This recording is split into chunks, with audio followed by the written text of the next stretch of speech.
ओम शांति। रूहानी रॉयल्टी और प्यूरिटी की पर्सनालिटी धारण करो।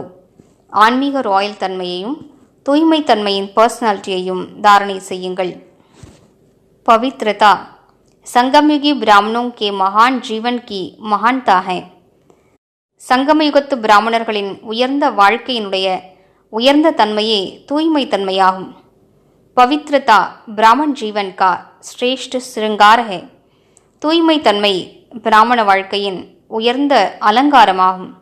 जैसे स्थूल शरीर में विशेष श्वास चलना आवश्यक है, श्वास नहीं तो जीवन नहीं. ஸ்தூலமாக உடலில் சுவாசம் இருக்க வேண்டியது மிகுந்த அவசியமானதாகும்.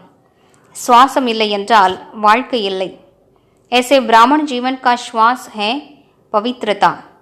21 जन्मों की प्रारब्ध का आधार अर्थात फाउंडेशन पवित्रता है. அவ்வாறே பிராமண வாழ்க்கையின் சுவாசம் தூய்மை தன்மையாகும். 21 பிறவிகளுக்கான பலனை அடைவதற்கான ஆதாரமும் தூய்மை தன்மையே ஆகும். ஓம் சாந்தி.